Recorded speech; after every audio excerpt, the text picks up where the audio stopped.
I'm Rashmita and I'm going to present to you the contemporary Hindu temple. So to begin with, the demographic states that New South Wales has the most number of Hindu populations. So in correspondence to that, I think that Newcastle is in need of a Hindu temple to cater mostly to the large community of the existing Hindu population. So the pictures here show that there is one existing temple in Cardiff South, which is called the Sri Mandir, and it is a very small space. As you can see here, it's just a house that accommodates a prayer hall and also the altar in the center. There is currently no room for worshippers, as it's a very small space, so it accommodates very few worshippers at one go. And there's also no room for grand festivals and also rituals. The temple does not actually resemble a Hindu temple like the ones in India, nor does it evoke a spiritual experience like the ones, like a typical traditional temple. Therefore, I feel that there's a need to cater to the growing population that resembles a spiritual journey, just like the typical temples that you find in India. This is basically the concept that I derived from a cave. George Mitchell, being the temple scholar, explained that the cave is a very enduring image in Hinduism. This is mainly because it used to be the habitat of gods. During the olden times, people actually go to caves and find these little sculptures, and also they started praying to that. Other than that, it's also a traditional place of worship for the Hindus, as they find a lot of contemplation in a dark space with just one or two souls of light. I'm trying to recreate this experience by having this concept of a cave through architectural elements, and this diagrams here mainly portray the lighting quality that can be brought inside spaces, also how water is manipulated into these different kind of spaces through its fluidity and also its temperature. And also at the end here, you've got this kind of a journey towards the sanctum, which is supposed to be a transition from like a big bright space to a dark enclosed space, and also from really big spaces to small spaces. This is the chosen site, which is the Bolton School, Bolton Newcastle East Public School. The typical temples are usually built on flat lands by the seaside or on the hill, but I wanted to go to a city where it's going to be something really challenging, so I decided to use a space where it already has an existing building and try to use that into the temple. This is known to be the oldest operating school in Australia, and right now I feel that it has already lost its significance because it used to be handled by the education sector, and then it was transferred to the art society where they used it for art shops and workspaces. For a while then it was abandoned, and later on it was taken over by the legal courts as the jury selection space, and I think early this year it was auctioned. So the main reason I chose this spot is to actually bring back its original use and just bring a lot of people here and make it a sense of exploration. Yeah, it's also a heritage building where its brick facades and its sandstone curtains are one of the essential architectural elements that's supposed to be preserved in the site. It's also a significant heritage building because it was designed by well-known architect W.L. Vernon, and it's a Federation-free style design. So I'd like to keep all these things still happening in the temple. This is an old photo showing the school location in 1889, and this is just how the streets were back then. This is the CBD of Newcastle. The reason why I chose the city because behind here you've got Christchurch Cathedral, and in front here you've got the St. Philip's Presbyterian Church. So this whole area being it's all controlled by legal firms, solicitors and law offices. I'm trying to activate this end of this site here as a spiritual place of worship where you've got two churches and the Hindu temple right in between.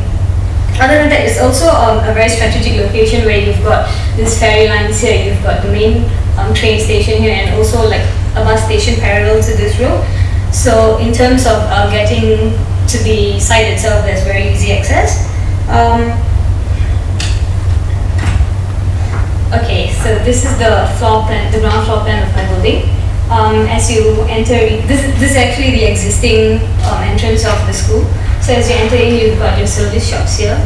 And the most important part of this existing school building is that I wanted to maintain the whole structure of it and everything about it, including its materials. So the only few things that I added is this steps here to emphasize the entrance. And then when you come here, you've got the lounge where people can actually hang around. You've got your administration offices and reception covered behind the existing walls. You've got your amenities where it was already, this is where the amenities were before.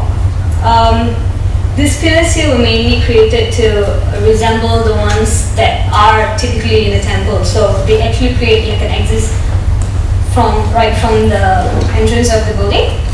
At the very end here, there's a small opening where you actually get to peek through the whole temple area. So it kind of relates you like from the inside to the outside. So you actually go out here, and then you've got your cloak area here and your shoe storages here. And this is also a secondary exit straight to the temple. Right here you've got your ablution area, so this is where the spiritual journey begins. As you walk inside here, you've got your ablution area where there's a setback of floor. It slowly goes down, so the ramp is for easy access, as well as the stairs here. So you actually subconsciously walk into water. That's for your purification process. And as you reach here, you've got your incense area. And this water here is mainly to direct you to the circumambulation area here. So this is your sanctum. What you gotta do is you come in here, you pray to the sub-gods here, and then you take a whole clockwise turn, and you actually stay in the altar trying to pray. This is just the stall for the deities, and this is the main process of the Hindu temple. Outside here you've got your contemplation space where this is just a tower. I'll walk you through the entire building in a while. This is the ritual pool where after praying all you got to do is perform vows, and also worshippers worshippers come here to take a dip underwater, and they also chant their prayers and all that in this pool. Behind here you've got a fenestration wall, that's the meditation area here, so there's just acting like a partition between these two spaces. Here you've got an outdoor pavilion, a circular one that mainly can be used for weddings especially, so you've got like a focal point here, also public spaces here that they can gather around. And lastly you've got your open gathering space here where these two kind of relate to each other. The spaces upstairs are pretty much just for the priest rooms here, and I've got like a small kitchenette for those who come in and for the members of the temple, and also a library and a reading room, and also the multimedia facilities. So right here you've got your library, and you actually get to see what's happening in the temple, like very small holes get to show you like the actual process of the temple worshipping. This just shows the elevation of how this existing building here coexists with the new temple structure. So you've got a very small slit opening up right from the street view, so you've got like a small peek through to see the deity, so you actually provoke this kind of a curiosity where you want to go in and see more. This section here shows the process of the ablution and also the fenestration walls, and how this light is brought in to just focus on the deity. So you've got this frame, a little tiny frame around the sub-gods, you can say. So when worshippers actually go into this place, they are just distracted by this kind of light, so they focus on these sub-gods first before actually circumambulating. And this shows the tower behind where the water actually reflects into this whole glistening space. This is a section cut through the horizontal part of the building here. So you've got your tower and how this actually works and how it's rotated, and your meditation area here for the light to come in straight to this one source of vegetation, and also how these two levels are formed. And lastly, this is actually to show how the interiors of the building coincide. So this is mainly to show the building materials, where brick is used for the superstructures and concrete is just used for the secondary structures. There's a lot of repetition in architectural elements, as you can see. So there's a lot of pillars here used already in the existing building and also at the temple area. This is how the building sits on the side. So you've got your courthouse here and the hotel right opposite.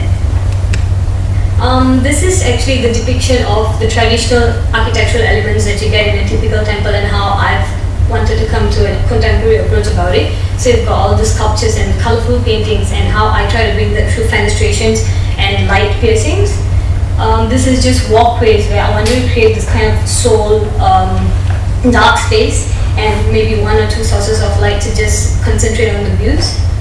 This is the ritual pool where it's just like a whole pool in the middle. I try to use cascading steps leading to the pool, so you can subconsciously walk through water, so you get to feel this cold water and then light coming through, so that's warm, so there's like a play of temperature. This is how the gopuram or towers are in a temple. It's supposed to be tapered and very filled with sculptures, and my contemporary approach to it was to just create one very powerful image of this.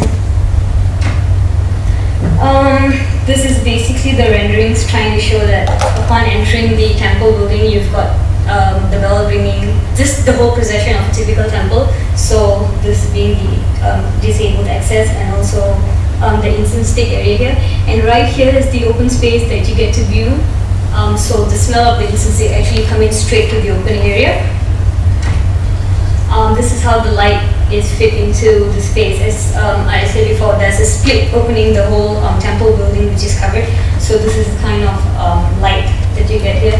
And also during rituals and all, this kind of smoke and the essence get to go travel like a chimney towards the top. And this is what you get in the tower, underground the tower, where you've got this glass and water, light piercing through water and glass. So your whole dark area here is just filled with glistens. This is the meditation area here, where this partition was kind of put up so that these people behind here get a very quiet contemplative space, as compared to this open ritual pool here. And this is also how the shadow is casted on these people. And this is mainly how the temple will be used at night, where this fenestrations also act as a space to for your little oil lamps upon vows and rituals. I'll just quickly walk you through